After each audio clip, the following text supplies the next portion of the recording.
Yo no te pregunto a dónde me llevas, ni por qué ni para qué. Tú quieres caminar, pues yo te sigo. Llevo luceros, luceros en la mano derecha, y llevo estrellas, estrellas en la mano izquierda. Dime, hombre de todas las noches de luna, ¿qué mano va a besarme?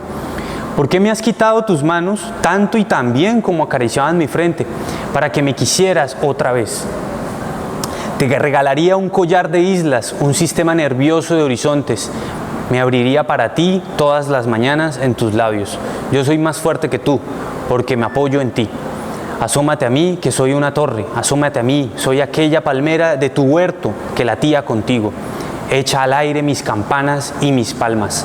Yo soy tu panorama. Este poema, escrito por Carmen Conde, la primera miembro de la Real Academia Española, le damos la bienvenida a Chicha y Ron de la semana, donde hablaremos del feminismo y sus perspectivas. Bienvenidos.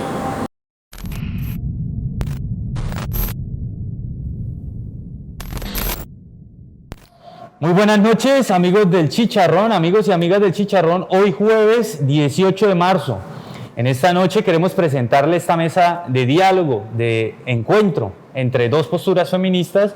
En esta flamante mesa de Chicha y Ron queremos presentarles a Sharon Helves y a Marta Lucía Calderón, quien encontrarán desde varias rondas cómo se encontrarían esas grandes inquietudes que tenemos de pronto todos como ciudadanos frente al feminismo. Empezamos con Sharon. Por favor, Sharon, cuéntanos de ti. ¿Qué, digamos, pasado tienes o cuál es tu origen desde el feminismo? ¿Cómo lo has, digamos, encontrado, lo has vivido? Bueno, pues primero agradecerle a Carlos y a El Chicharrón por la invitación, felicitarlos por el espacio, es un espacio fundamental. Este tipo de espacios son muy importantes precisamente para el crecimiento y el fortalecimiento del feminismo. Yo les cuento que tengo 26 años, desde hace 8 años aproximadamente hago parte como militante del partido político Mira. Hasta el momento todavía, pues digamos, de las juventudes del partido. En un momento tuve la oportunidad de ser la coordinadora de los jóvenes y pues digamos que en ese momento logramos participar de muchos espacios políticos y sociales. En todo ese transcurso pues obviamente logré descubrirme precisamente, sí, como esa faceta social y política. Y bueno, y pues nada, muy agradecida de estar acá con ustedes y un placer, Marta, conocerte y vamos a ver cómo nos va. Gracias, Sharon. Profe Marta, la profe Marta es teacher de inglés y nos va a presentar un poco como su origen de afinidad con el... Bueno, la génesis, como yo soy menos joven que Sharon, pues obviamente mi historia sería larga, entonces la voy a resumir. Básicamente lo primero que voy a decir es que sí, yo he participado en política y he hecho algún tipo de apoyo a algunas, digamos, militancias locales y nacionales, tanto del Partido Verde, Compromiso Ciudadano, La Colombia Humana. No he incursionado en el feminismo cristiano, pero lo respeto y lo admiro profundamente porque sé que el Partido Mira es uno de los pocos que tiene paridad total, 50 y 50, mujeres y hombres. Y eso me parece un logro de admirar del cual debemos aprender todas las mujeres y los hombres. Y la otra parte es que mi génesis es que literalmente yo nací feminista. Yo nunca he tenido como ese cuento de que haya tenido algunos pensamientos muy ultraconservadores y luego me haya liberado, sino que realmente así es como soy yo. Siempre he pensado que la desigualdad ha sido evidente. Ahora, ¿qué pienso del feminismo? ¿Cómo empecé a descubrirlo? Pues que para mí el feminismo en realidad no es de izquierda, ni de derecha, ni de centro, sino para mí el feminismo es la respuesta, de alguna forma, de las mujeres en general, de manera transversal, ante una situación que no pueden percibir los hombres porque no la están viviendo. O sea, básicamente, el feminismo apela a la democracia, es democrático. Entonces, ¿qué quiere decir cuando apela a la democracia? Es que apela por el bienestar de todas. El feminismo tiene que ser incluyéndonos a todas, ¿no? Ese es mi punto. Entonces, como me considero una demócrata, pues obviamente soy feminista. Para mí es como por defecto, como decir, no sé, tengo 2 ojos, entonces veo. Así de sencillo. Y casi que me cuesta trabajo concebir cuando una mujer me dice, ay, no, mira, a mí el feminismo no me gusta o no me identifico. Yo, pero ¿cómo? O sea, todas hemos vivido la desigualdad. Obviamente no la misma, pero todas la hemos vivido. Así que básicamente como maestra me empoderé y al educar empecé a ver que la mejor forma de empoderar a las mujeres era precisamente educándolas. ¿Y por qué inglés? Porque me gusta, me encanta el inglés, me fascina. Esa es una cosa que me gustó desde niña, también así. Y la vocación de docente viene de familia, soy nieta de profesores, hija de maestro, todos fueron docentes en la familia, realmente son pocos los que han tenido otras carreras, aunque admiro muchísimo a los ingenieros, admiro muchísimo a los abogados, admiro muchísimo otras carreras, pero en mi familia hemos sido muchos maestros. Y mi abuelita materna fue una activista por el sufragismo en Colombia. Ella fue sufragista, ella marchó con Esperanza Arboleda y con, se me olvida, la hija del presidente de Valencia, que fue la que luchó por los derechos derecho al voto de la mujer en Colombia. Y ella, mi abuelita, fue maestra de francés. Entonces, digamos que lo heredé, ¿no? Como el gusto por el idioma y por la docencia, y etcétera, etcétera. Y aquí estoy. Así que es un placer, Sharon. Espero que esto sea el nacimiento de una linda amistad. Y pues, encantada. Bueno, súper. Queda entonces retratado ahí como la presentación de nuestras hoy dos invitadas. Pero entonces, teniendo en cuenta eso, nos preguntamos con qué corriente feminista de considerarse variada y diversa este feminismo actual se identifican ustedes, ¿sí? Y teniendo claro desde dónde se identifican ustedes, ¿qué valores políticos, sociales resaltan ustedes desde esa corriente, desde esa identidad, como contribución, como para mostrarle al mundo, digamos, cuáles serían esos valores? Empezamos por Sharon. Vale. Bueno, antes de empezar exactamente a responderte la pregunta, sí quiero aclarar pues que evidentemente en este espacio, que agradezco mucho y valoro demasiado, pues obviamente no voy a hacer como, digamos, una postura oficial del partido, sino simplemente como una militante juvenil que soy, ¿no? Entonces evidentemente que estos son mis pensamientos, que evidentemente han nacido precisamente de esa ideología del partido que pues les comparto, con el que me siento muy identificada. Entonces, bueno, pues para responderte la pregunta con respecto a la corriente feminista, pues yo sí te cuento y les cuento que el partido político Mira, pues la verdad, desde siempre ha estado como trabajando por la equidad entre hombres y mujeres. Sí, o sea, ese ha sido como un principio fundamental en Mira, y ahora reconoce claramente las diferencias que hay, porque las hay, entre hombres y mujeres. Digamos, reconoce el papel y el rol que cada uno de ellos pues ejerce en la sociedad, pero es fundamental que ambos, a pesar de sus diferencias, pues tengan acceso a sus derechos en equidad, ¿sí? Entonces, pues digamos, desde el partido siempre ha trabajado por esto, se puede evidenciar en los resultados de su trabajo.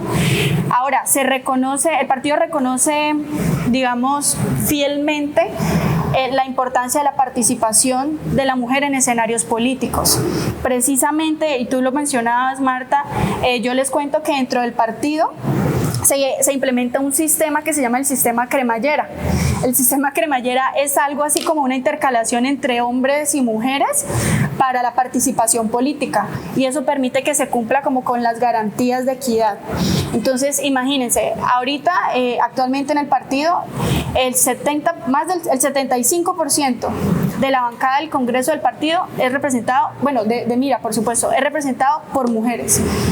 Ahora, más del 40% de los concejales del partido a nivel nacional son mujeres, y más del 60% de los ediles del partido a nivel nacional son mujeres.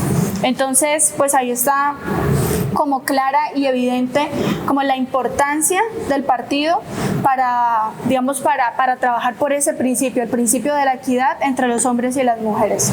Super. Entonces, a resaltar esa, digamos, iniciativa cremallera que permite acercar la paridad en la política y permitir garantías, ¿no? Profe Teacher, ¿qué nos podrías decir en cuanto a esos valores políticos que se pueden resaltar desde ese feminismo que tú te sientes más afín?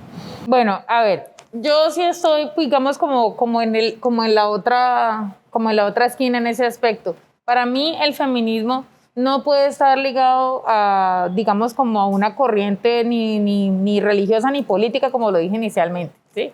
Es como que somos la mitad de la población, pero sufrimos una opresión como si fuéramos una minoría. Lo sostengo hasta la muerte. Entonces, no es posible que siendo la mitad de la población tengamos una opresión transversal que nos afecte a todas. Obviamente, como dije, no es la misma opresión. O sea que no es lo mismo ser mujer y ser negra, o ser mujer y obrera, o ser mujer e indígena, ¿cierto? O ser mujer y discapacitada, ciega, sorda, con alguna discapacidad cognitiva, enfermedad mental, etcétera, que ser hombre y esas cosas.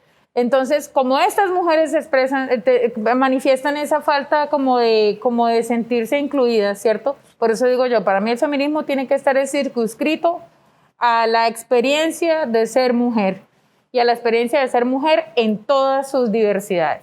Entonces, el feminismo, que es más incluyente, ¿cierto? Porque mi origen es en el feminismo radical. Yo inicié con el feminismo radical. Fui feminista radical hasta hace como 4 años. Pero cuando incursioné en la política, sobre todo con Compromiso Ciudadano y el Partido Verde, tuve grandes debates con gente que me nutrió muchísimo. Y pasé de ser feminista radical a ser ahora feminista interseccional. Entonces, ¿qué es el feminista interseccional?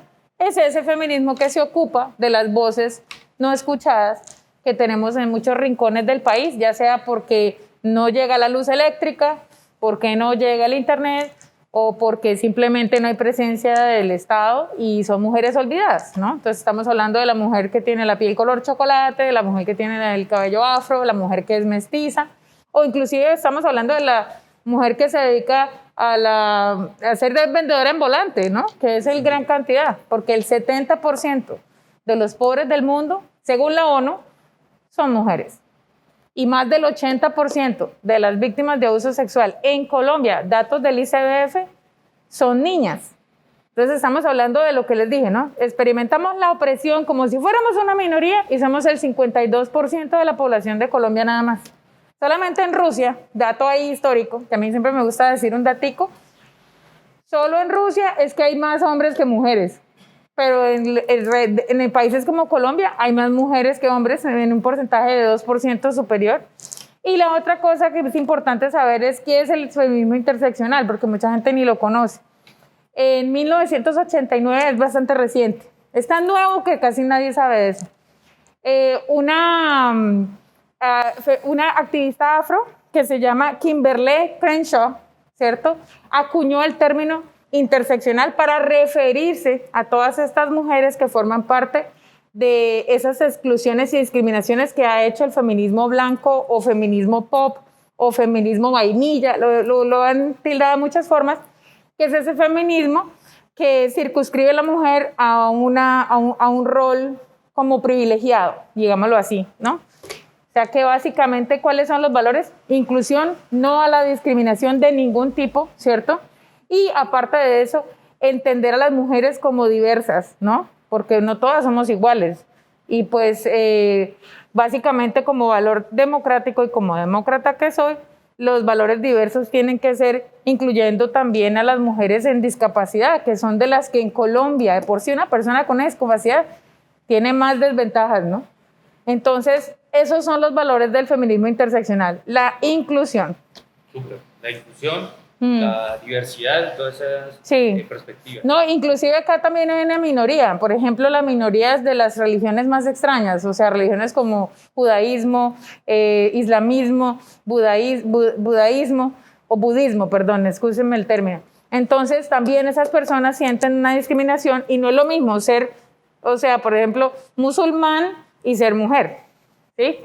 Si eres mujer y eres musulmana, manifiestas una doble discriminación. Ese es el punto, ¿no? Entonces es incluyendo a estas también, ¿no? Bueno, y justamente pasando a esa perspectiva o a esa realidad, ese fenómeno de la exclusión de una gran mayoría de mujeres que de pronto no tienen esa cabida en la voz protesta más sobresaliente del feminismo contemporáneo, ¿cómo ven ustedes? Y aquí empezaría la segunda ronda, la segunda ronda, a nuestras invitadas, ¿cómo ven ustedes que podría ser esta opinión? ¿Qué debe hacerse para incluirlas? ¿Qué debe ser una iniciativa no solo de mujeres, sino también de hombres para incluir a este otro feminismo tan importante. Por ejemplo, desde los cristianos, ¿cómo ven ustedes? Importante que la mujer cristiana debe tener un rol allí específico en la inclusión y cómo hacer que esa voz de mujeres, digamos, indígenas, musulmanes, y no minorías como las mujeres sin título, las mujeres que no tienen estudios, pues podrían ser incluidas, ¿sí? Porfa, Sharon. Pues yo pienso que es natural encontrar mujeres que no van a sentirse representadas en X o Y corriente feminista, ¿sí? Precisamente porque tú lo dijiste, Marta, hay diversidad de valores. Incluso puede ser que encontremos mujeres que se sientan representadas en una corriente feminista, pero que incluso entre ellas hay diferencias. Entonces pienso que es plenamente natural encontrarse con eso, pero lo que yo verdaderamente pues me pregunto es si realmente como mujer lo que uno necesita es eso, es encontrar corrientes feministas en donde yo me sienta representada. ¿Eso es lo que yo necesito como mujer? O sea, lo que yo necesito como mujer es una voz femenina que hable por mí. Pues pienso que no, y no necesariamente. Sí, lo que uno verdaderamente necesita como mujer es que se creen acciones reales y hechos concretos, ¿sí? Para que el entorno sea transformado, para que yo pueda ser representada por mi propia voz, ¿sí? Entonces, así sea yo a través de mi liderazgo, si es que lo tengo, o con cualquier otra habilidad o de cualquier otra manera. Entonces, esas mujeres que tú dices, pues evidentemente no tienen voz y a lo mejor ellas no se sienten representadas porque no les hemos creado el entorno adecuado para que ellas con su propia voz se representen, para que ellas con su propia voz tengan la posibilidad de hacer lucha por sus derechos. Entonces mire que desde el partido político Mira, en realidad pues nosotros la verdad no nos encuadramos o encasillamos en teorías, no sé, categóricas, ¿sí? La verdad nosotros siempre hablamos es de acciones reales y de hechos concretos y por eso, pues digamos, insistimos mucho en la necesidad de proponer precisamente para construir, ¿sí? En un escenario como el actual, en el que, no sé, Colombia está en este momento de post-COVID, ¿sí? Y bueno, todo el mundo, el gobierno y todo el mundo está súper comprometido con la reactivación económica, pues es donde más hay que trabajar precisamente, donde más hay que trabajar por esa equidad entre hombres y mujeres. Imagínense que los escenarios más afectados digamos, del sector económico por la pandemia fue el turismo, fue el comercio y diversidad de servicios. ¿Y cómo les parece que las mujeres, las mujeres principalmente se desenvuelven en lo laboral en esos sectores?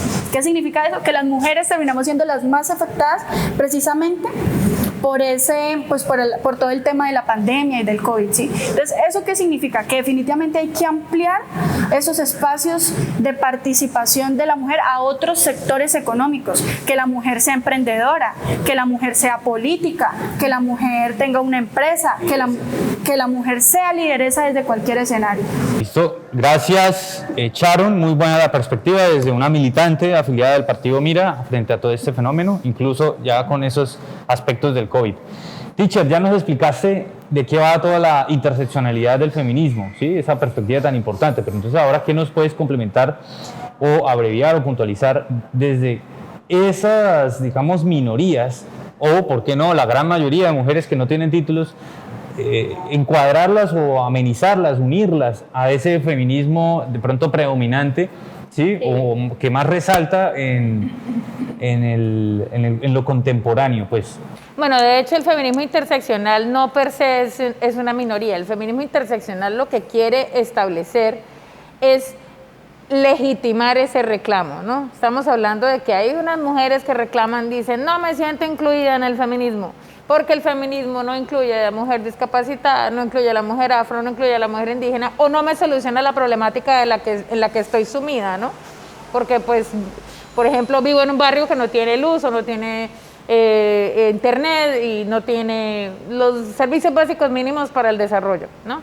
Entonces estamos hablando de unas mujeres específicas que no son ninguna minoría en un país como Colombia. Precisamente un país como Colombia es un país que tiene a su población en la mayoría de los casos en vías de desarrollo. ¿Qué quiere decir? Que la mayoría tienen carencias de necesidades básicas mínimas, ¿no? O sea, nuestra población es una población que es vulnerable. Y cuando hablamos de población vulnerable, no es lo mismo ser hombre vulnerable que ser mujer vulnerable. Ese es el argumento del feminismo interseccional. Entonces, ¿cómo incluirlas? Pues básicamente estoy de acuerdo con ella en que hay que tener en cuenta que cuando hablamos de servicios, también estamos hablando en muchos casos de informalidad.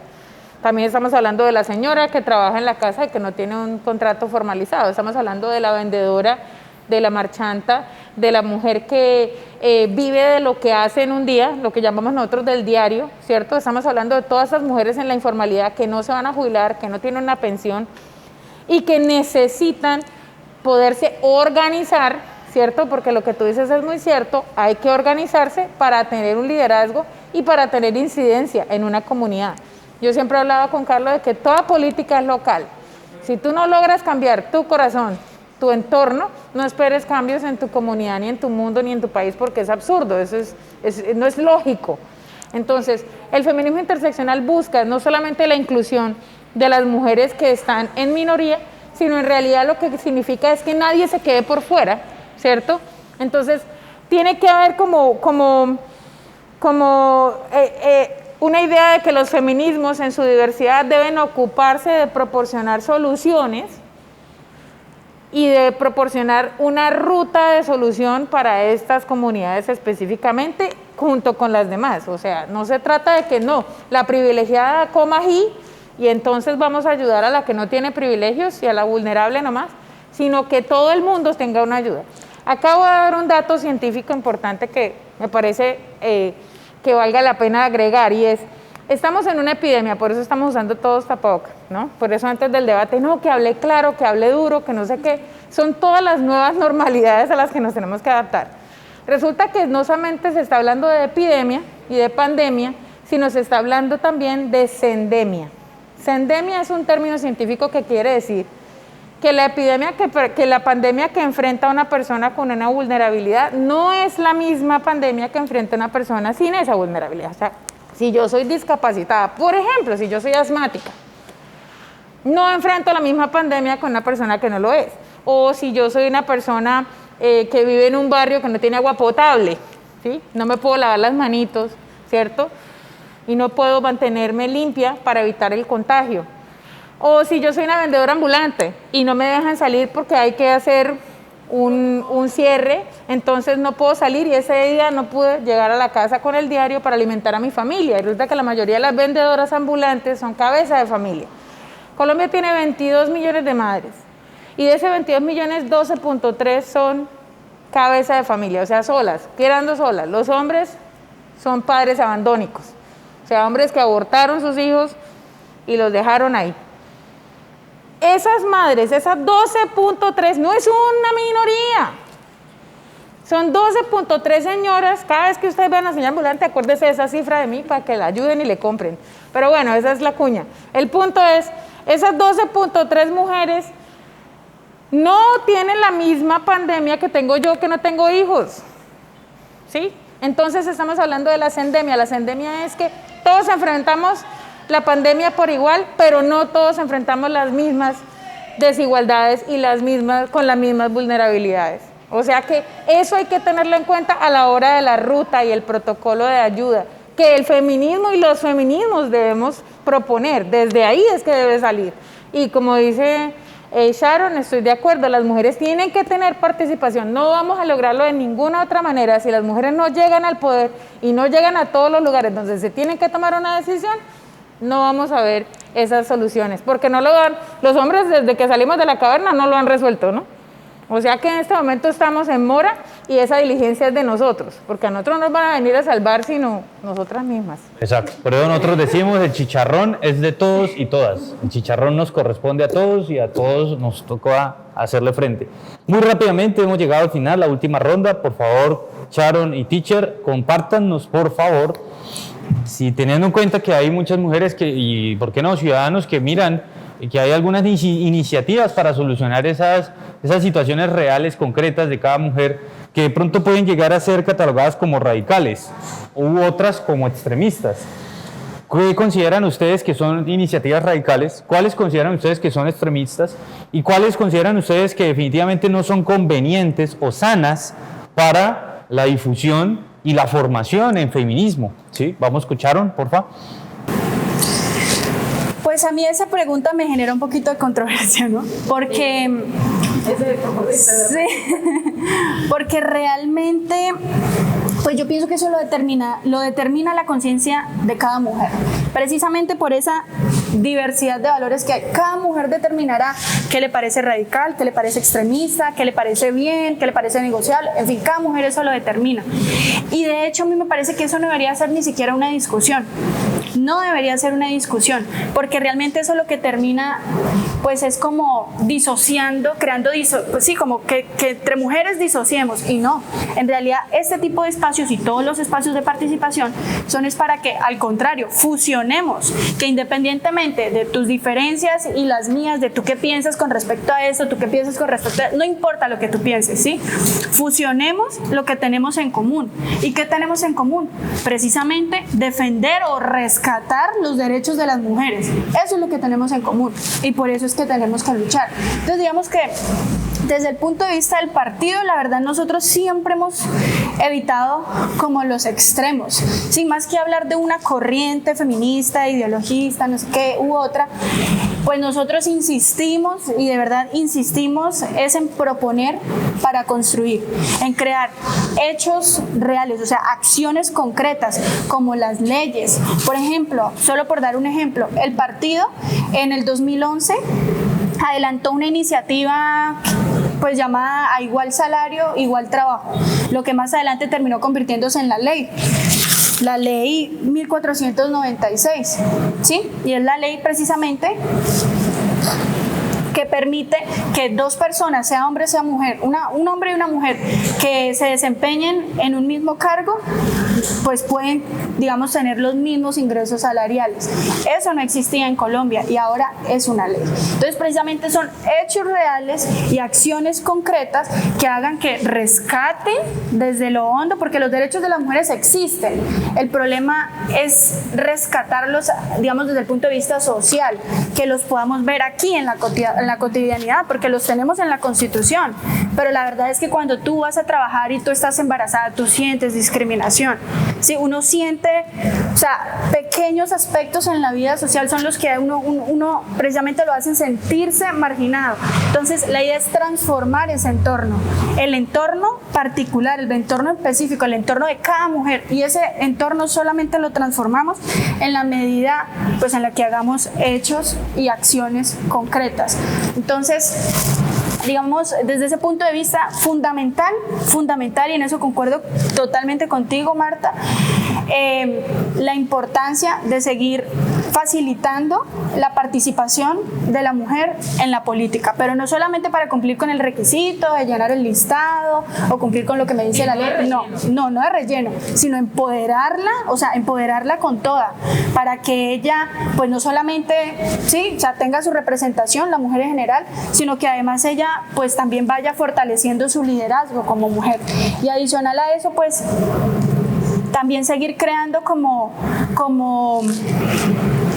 esas iniciativas, esas gestiones para proteger o seguir trabajando por la protección de la mujer, y me refiero específicamente a la violencia, pues a la violencia de género, ¿sí? Entonces eso por un lado, también pues el acceso a las oportunidades, que las mujeres tengamos el mismo acceso a las oportunidades, y también la constante capacitación y formación a nivel académico para que precisamente nos podamos ampliar en cuanto a ese sector económico, ¿no? En la medida en la que estemos formadas, en la medida en la que estemos, que tengamos acceso a las mismas oportunidades, y en la medida en la que también estemos protegidas, porque es que evidentemente somos vulnerables, en la medida en la que estemos protegidas vamos a poder ampliar ese sector, digamos, ese desarrollo laboral en diferentes sectores económicos, y se va a terminar disminuyendo esas tasas que tú mencionas, que el 70% de pobres del mundo son mujeres. ¿Por qué?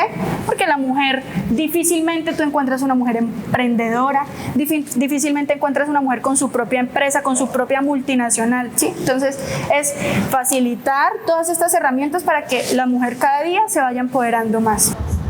Súper claro, Sharon, acepto el llamado de atención. Es una pregunta así polémica justamente para entender el tema de que cada realidad debe llamar a su propia iniciativa. Teacher, porfa, tratemos de abreviar para... Yo casi me infarto cuando vi la primera vez la pregunta y casi digo, no, ya se debate, pero luego pensé, no, pero sí, no es que yo quiera que debatir dentro del feminismo, pero puede haber cierta inconformidad con las actitudes y el activismo feminista, ¿no? Cuando las feministas exigen con violencia, ¿no? Mucha gente eso se escandaliza. O cuando las feministas utilizan frases como muerte al macho o cosas así, todo el mundo dice, wow. Pues yo digo, pero ¿por qué se identifican con el macho? Si el macho es una figura fatal, atroz, es el que nos asesina. Entonces, la pregunta claramente es, ¿hay unas radicales dentro del feminismo? Claro, está el feminismo radical y son abolicionistas.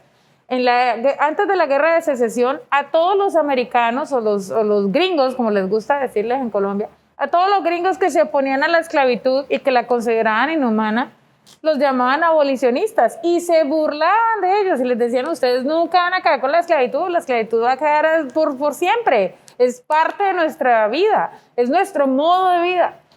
Y los llamaban abolicionistas y era una utopía pensar en acabar con la esclavitud. Ahora ustedes en este presente, ¿cierto? Que es el futuro de esa época, saben que estaban en lo correcto y que hoy en día, por más de que mañana el Congreso ponga la esclavitud como legal, pues eso no puede ser porque la democracia no la va a permitir. O sea, somos democracias constitucionales y nos toca respetar los derechos humanos. Entonces, ¿qué quiero decir con esto? Que sí hay mujeres radicales que son abolicionistas y en un futuro les daremos la razón.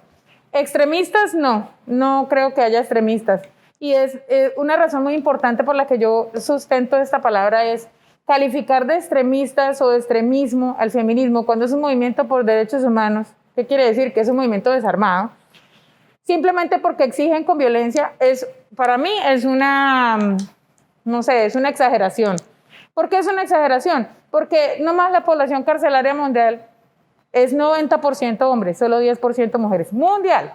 Y en Colombia es menos del 7% la población carcelaria mujeres. O sea, nosotras no somos las violentas. No somos los sujetos violentos. De hecho, cuando hay violencia, en la mayoría de los casos somos las víctimas. Somos las que se consideran parte del territorio que se toma, parte del territorio que se pelea, que se vende. Entonces, somos tan reducidas de ser humano, de ser sujeto, a convertirnos en objeto, parte de un territorio que es avasallado.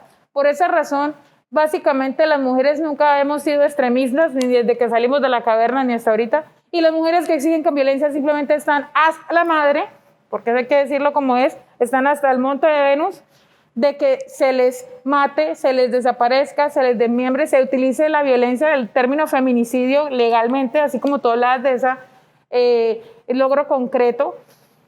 El logro concreto de hacer la ley del feminicidio es eso, es determinar que es morirse por alguien que te conoce, que es tu familia, que es tu pareja, que es tu amigo, que es tu amiga, que es tu exnovio, amigo, tu exnovio, y que te asesina de manera súper violenta, que tú mueres de una forma pues espantosa, que te encuentran quemada, descuartizada, violada y que sufres todos los problemas de un asesinato con crueldad, que es secuestro, tortura, inclusive que a tus restos los siguen irrespetando, ¿no? Entonces el feminicidio es la tipificación de ese tipo de asesinato porque no es lo mismo ser mujer y tener novio, no es el mismo riesgo que un hombre que tiene una pareja. De hecho, la mayoría de los seguros de vida cuando usted se casa y es hombre, le ponen más barato la cuota porque simplemente va a durar más, porque lo van a cuidar. Ahora, ¿por qué hay 70% de pobres? Esas pobres mujeres, las que tú estabas hablando, que tú hablaste del origen de esa, ¿por qué es tan difícil encontrar? Pues porque estamos doble trabajo, tenemos doble jornada, nos vamos a casa a los cuidados, a cuidar de quien tiene COVID, a cuidar de los niños, a cuidar de los ancianos, a cuidar de los discapacitados. Y esos cuidados han estado como amarrados al rol de género, así como cuando nacemos con el delantal puesto. Entonces, por esa razón es que de alguna las mujeres tienen más obstáculos para llegar a lograr a ser una mujer de carrera y a tener dinero y a ser pudientes, para tener el poder para evitar tanto un feminicidio como que ocurre casi siempre con las situaciones de precariedad, como también evitar la violencia de género de la que tanto nos preocupa a todas, porque no solo a Sharon, ni al feminismo cristiano, ni al feminismo no cristiano le interesa. Yo creo que todas las mujeres sentimos miedo cuando andamos por la calle y nos encontramos un hombre. Eso es un hecho. Yo no cambio de acera cuando es mujer, pero cuando es hombre yo paso por la trasera o me asusto. Y es algo intuitivo, o sea, obviamente no de mis amigos, pero sí de las personas desconocidas. Y sobre todo si es las 11 de la noche y voy sola. Sí, les digo la verdad. Aunque me imagino que a un hombre también le puede pasar, no es que no sientan miedo. Pero siempre el victimario va a buscar la presa más fácil, ¿no? Sí.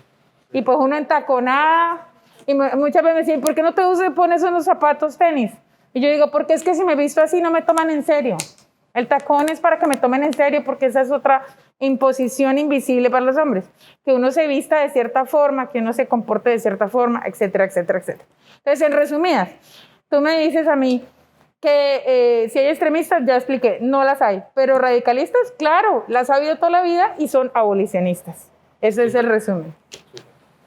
Extremadamente claro, muy buena clase por parte de las dos invitadas hoy que tenemos en Chicha y Ron. De verdad, muchísimas gracias desde el Chicharrón, este equipo tan flamante que hoy, a partir de esta semana, ya cuenta con un espacio para todas las feministas e incluso para los hombres que están ávidos de conocer de esto, que estamos ávidos de conocer, por ejemplo, de las nuevas masculinidades. Y es que incluso hay machismo que nos perjudica, el machismo a veces nos perjudica también en nuestras condiciones digamos, de hombres. Entonces, bienvenida sea esta nueva expresión de las chicharras dentro del Chicharrón. Muchísimas gracias a ustedes de verdad por hoy atender a nuestro llamado y a todos ustedes, amigos, amigas, expectantes del Chicharrón. Muchísimas gracias y estaremos prestos a la próxima quincena. Estaremos hablando de las concesiones de los peajes, ese chicharrón tan carnudo que en la Semana Santa nos estará esquilmando nuestros bolsillos. Muchísimas gracias a todos. Gracias. Gracias a ustedes, gracias. Muy amables. Ese chicharrón también está bueno.